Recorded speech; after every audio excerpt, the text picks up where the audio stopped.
Hey, Sophia. Oh my gosh, have you ever just suddenly looked at someone you're dating or even just, a potential partner and you just get this feeling, like a sudden ick. Isabella, yes, absolutely. It's such a real thing, isn't it? I mean, the ick factor in dating, it's this sudden, visceral feeling of repulsion or disgust toward a romantic partner or even a potential one. And it often just pops up, triggered by these minor behaviors or personality traits or just mannerisms that, you probably didn't even notice before. It's wild. It's like one moment they're great, and then boom, they chew too loudly or something, and suddenly you're just, ooh. Yeah, oof is the perfect word. It's so sudden, right? Like it's not even a big thing. I remember once I was on a date and the person they used baby talk with the waiter for a second, and it just I don't know, it just hit me like a wave of repulsion almost. But it felt so silly. It's not a bad thing, but it just gave me the ick so hard. Exactly. That's such a classic example, Isabella. It's typically a shallow, often temporary turnoff, and it really does evoke that physical feeling of repulsion or like a cringe. And the thing is, it can appear abruptly, sometimes even years into a relationship, but it's super common in the early stages for sure. Think about it. Loud chewing, specific clothing like flip-flops with wiggling toes, oh my goodness, the toes, or even mispronouncing a word. It's so subjective, too. What gives one person the ick is totally fine for another. Okay, so you're talking about subjective things like little habits. But then, Sophia, how do we differentiate that from a red flag? Because people, they often mix those up, right? Oh, that's a red flag, when maybe it's just an ick. Oh, that is such a crucial question, Isabella, truly. The primary difference between an ick and a red flag lies in their nature and their implications for a relationship.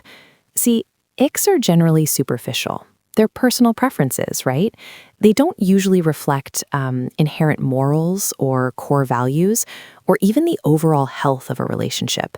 They can be minor annoyances that, honestly, you might even overlook or, over time, they could even become endearing if the connection is really strong.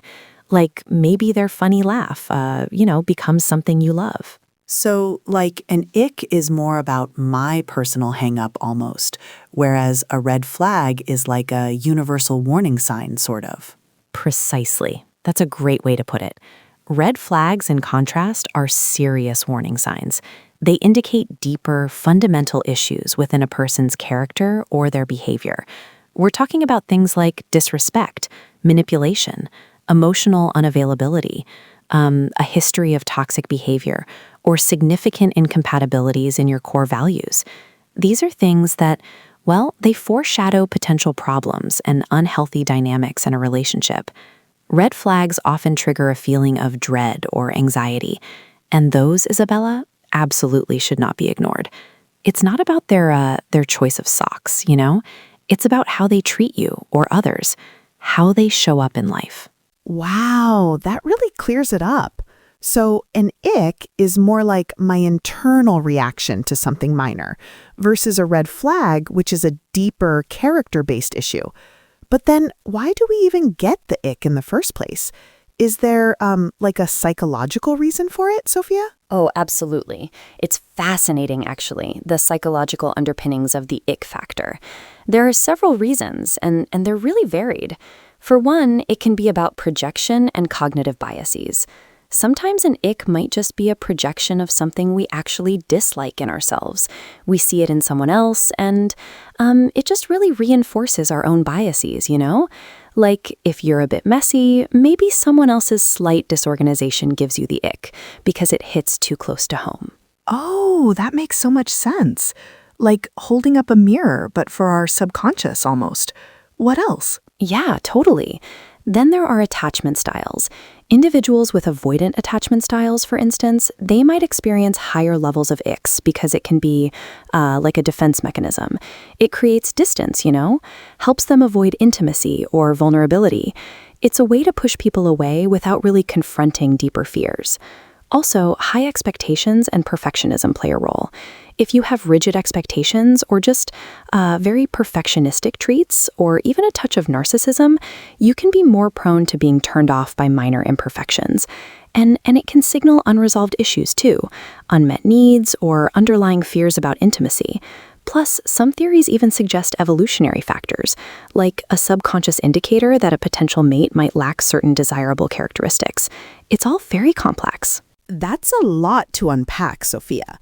So, considering all these underlying reasons, how do we actually decide if an ick is just a temporary thing, something we can get past, or if it's actually like subtly pointing to a red flag? Because that's the tricky part, right?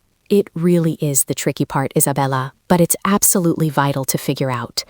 Distinguishing between a fleeting ick and a genuine red flag requires self-reflection and really careful consideration. First point, you need to contextualize the ick. Is it truly a surface-level annoyance, or does it point to a deeper problem regarding the person's character, their values, or their worldview? You know, like, are they chewing loudly, or are they rude to the waiter because they feel entitled? Big difference there. Okay, so like, what's the root cause almost of that behavior? Exactly. Then examine its impact. Does the behavior affect your comfort, your boundaries, or your long-term compatibility? If it crosses boundaries or, makes you feel deeply unsettled, then it might be more serious. Also, consider the why behind your ick. Is it a defense mechanism? Is it a fear of intimacy? Or does it genuinely conflict with your core values? And evaluate its changeability. Can this ick be helped or changed through communication? If it's a minor habit, it might be surmountable. And finally, look for patterns.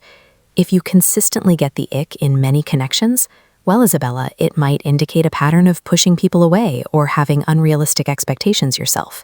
It's a lot of introspection. Okay, Sophia, that whole guide was so helpful for understanding the difference. So, if we've really done the self-reflection and we're sure it's an ick, not a red flag, can we actually get past it?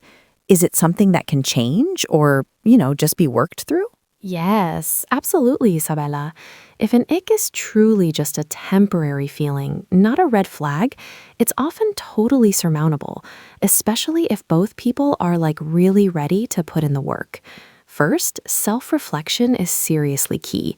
You gotta take a self-inventory of your true values and needs. Then, open communication. Talking about the ick with your partner non-judgmentally is super important. It helps them get your perspective and leads to growth for both of you. So, instead of just shutting down, actually talking about it. Totally. Empathy and perspective taking are huge. Really recognize nobody's perfect and genuinely try to consider your partner's side. Also, focus on the positives. Consciously appreciating the good about your partner can really shift your whole focus. And finally, therapy. Individual or couples therapy can help unpack underlying issues like attachment styles or fears of intimacy that might be making those icks pop up. Ultimately, while an ick can be a super powerful turnoff, it doesn't always mean a relationship's over. It's all about understanding it and thoughtfully figuring out its real significance. You decide if it's something to navigate or a genuine red flag. If this resonated, please like, share, and subscribe. For daily inspiration, thought nuggets, and community, follow Good Life Guide on Facebook, Instagram, TikTok, Pinterest, and YouTube. Watch us here on YouTube to sit back and relax, or listen on Spotify and other podcast platforms for convenient on-the-go listening. Find more resources at www.goodlifeguide.org. We genuinely love spreading this awareness and appreciate the community we're building together.